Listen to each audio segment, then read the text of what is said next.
You're watching Arkansas Style on KARK. Garage sales aren't just about bargains, they're about respect. In honor of National Garage Sale Day, I am joined by America's trusted etiquette expert, Thomas Farley, better known as Mr. Manners, to help us hunt for treasures without leaving bad impressions. Thomas, great to have you.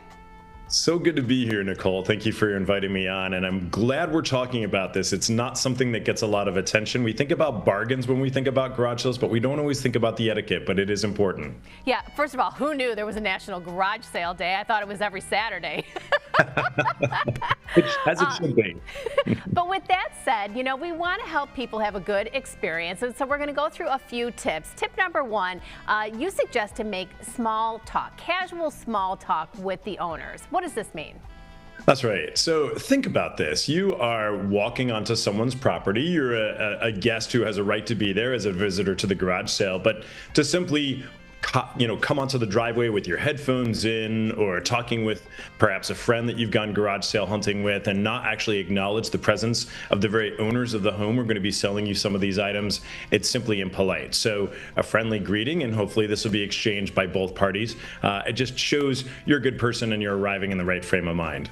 Wow, great reminder, and I think oftentimes overlooked. Great suggestion. Okay, your next tip would be to feel free to make offers. Yes?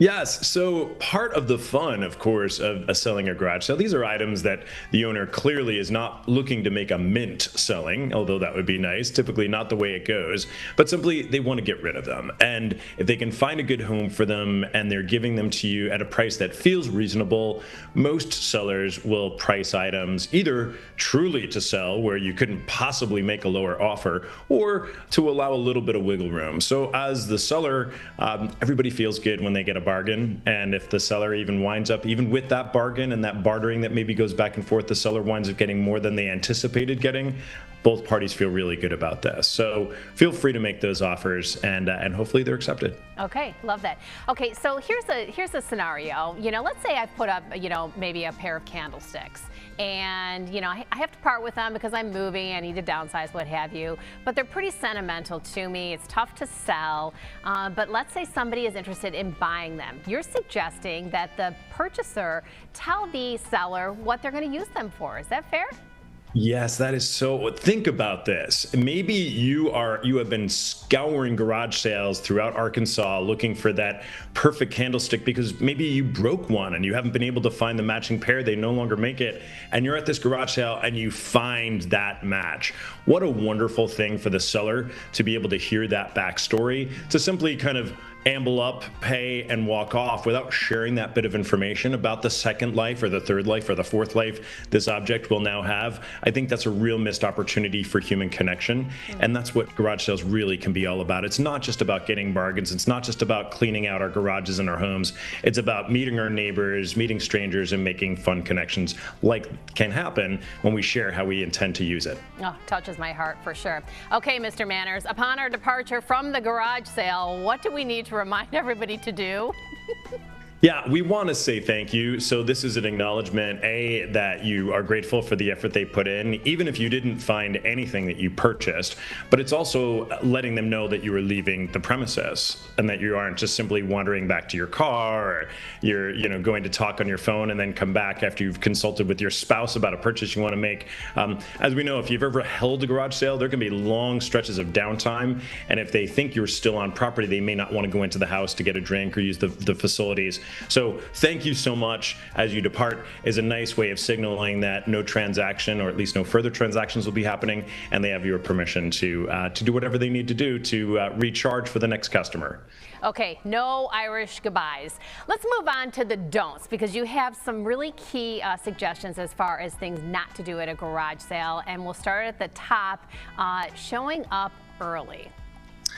Yeah, and by early, Nicole, I mean not just 5 minutes before the sale is supposed to start, but sometimes hours. Most garage sales are going to start on a Saturday morning, typically fairly early. But if you're getting there at the crack o' dawn, 6 a.m., or if you're even arriving a couple of days beforehand because you want to be the early bird that catches the worm before all the good LPs are taken or the good bargains, the rare coins are found, you are doing a great disservice by showing up outside of the posted advertised hours of the sale itself.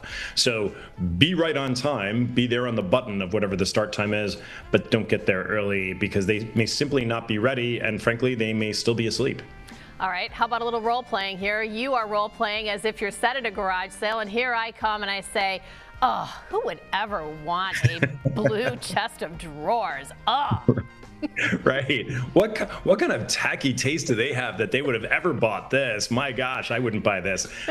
Yeah, don't let the insults fly. Keep the insults to yourself, especially, it's fun to go garage sale hunting with a friend. So if you are with a friend, those casual mean girl or mean boy asides that you may be tempted to make are best saved for once you have safely left the premises, and then you can have a good laugh about it. But don't insult. These are objects that once decorated someone's home, and you should not be criticizing them in that fashion. I love that. A very gentle reminder. Okay, last tip, and a pro tip really, don't disassemble or touch something that's fragile. This is really a great piece of advice. Yeah, it's tempting when maybe you see an object, you're not familiar with what it is or how it works, or you just start uncrating it, and before you know it, you've dropped it, you've broken it. They may not have a "you break it, you bought it" sign out, but more or less that is going to be the case. So make certain that if you need help with something, ask before manhandling the item, because you may wind up taking it home, even if that was not your plan. Okay, I have so enjoyed this conversation. I love your insight. I will look forward to our next topic. Likewise, Nicole, happy bargain hunting. Thank you. Remember, at a garage sale, good manners are worth more than any bargain. Leave with treasures and a reputation for respect. And as Thomas said, Mr. Manners, happy hunting. We'll be right back after this. You're watching Arkansas Style.